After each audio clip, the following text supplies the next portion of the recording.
La parole est à monsieur Pierre Privetiche, et lui pour 2 questions. Monsieur le Président, Madame la Ministre, chers collègues, reconstruire la ville sur elle-même, quelle belle idée à l'heure du devoir de vigilance écologique, quelle belle démarche écologique. Éviter, voire interdire d'utiliser la pleine terre pour construire, pour la sauvegarder, pour l'agriculture, pour offrir à nos concitoyens des espaces verts en ville, pour permettre la respiration de la ville. À l'heure d'une nouvelle extinction de masse, de l'effondrement de la biodiversité, cet impératif de reconquérir la biodiversité en ville s'impose à nous. S'impose à nous d'aménager la ville en pensant à l'évolution des températures en ville afin de créer des îlots de fraîcheur. Tous ces objectifs vertueux, dans le cadre de la lutte contre le changement climatique, se heurtent à la réalité d'une ville, à la reconstruction de la ville sur elle-même.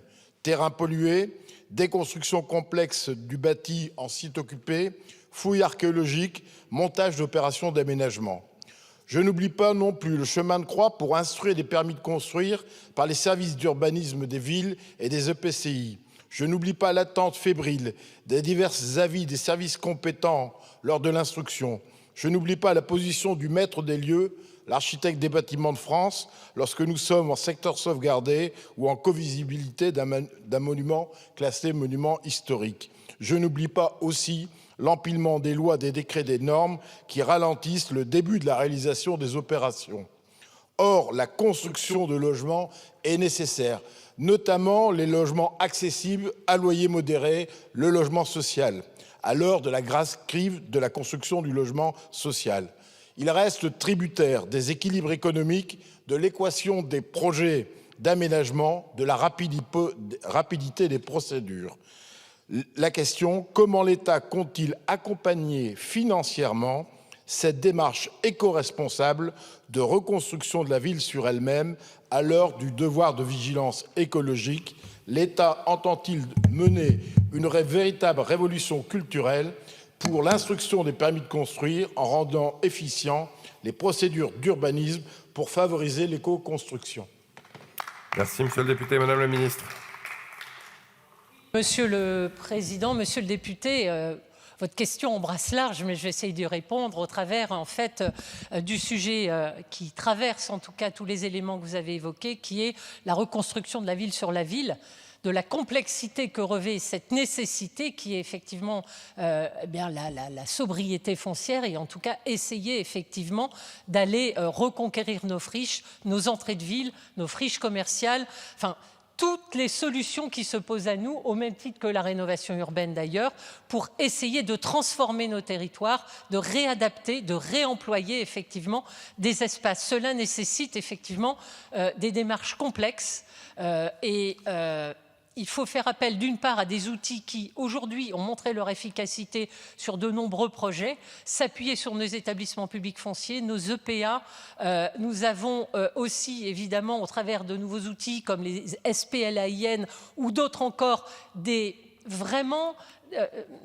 solutions qui nous permettent d'accompagner des projets, encore une fois, qui demandent de l'ingénierie, du savoir-faire et des outils adaptés.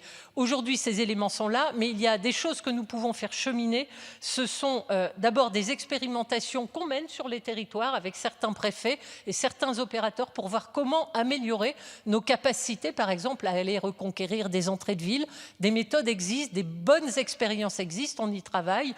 Et enfin, nous avons, je l'espère bientôt, à l'ordre du jour une proposition de loi de simplification en matière de code de l'urbanisme et de l'habitat qui devrait aider justement et faciliter les procédures qui permettront d'accélérer et de mieux travailler sur ces solutions particulièrement compliquées qui sont les plus vertueuses mais encore une fois les plus difficiles. En tout cas, nous essaierons d'embarquer tous les outils nécessaires pour y arriver. Merci, monsieur le député. Allez-y. Je veux souligner par cette deuxième question l'inefficacité du DPE collectif lorsqu'il n'y a pas d'accompagnement financier. La loi, vous le savez tous, du 22 août 2021 portant lutte contre le changement, le dérèglement climatique à généraliser l'élaboration d'un DPE collectif par et pour toutes les copropriétés construites avant 2013, ainsi que l'élaboration d'un plan pluriannuel de travaux pour ces mêmes copropriétés afin d'inciter à l'entretien, à la modernisation de l'habitat. C'est une démarche vertueuse qu'il nous faut conforter.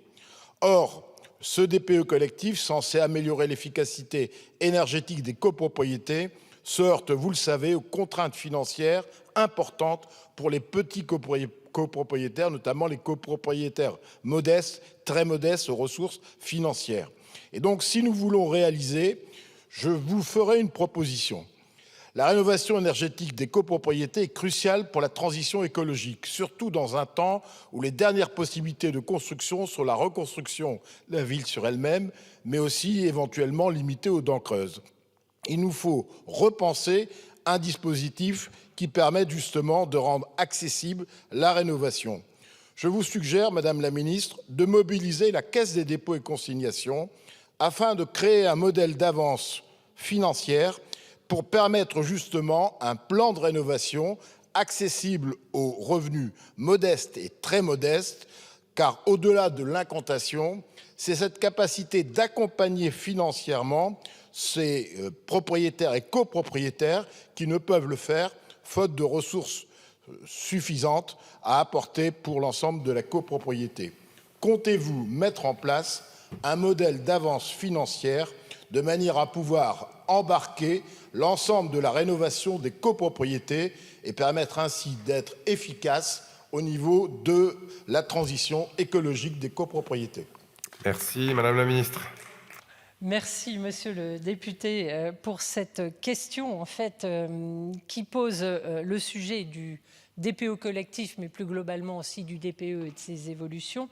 Sur le DPE collectif, sur lequel, qui est très récent et sur lequel nous n'avons que quelques mois de recul, c'est difficile pour moi, pour l'instant, de vous donner un avis et un regard éclairé et étayé, puisque nous allons simplement maintenant commencer à mesurer les premiers effets, les premières réalités. Simplement, ce que je peux vous dire, c'est que ce que l'on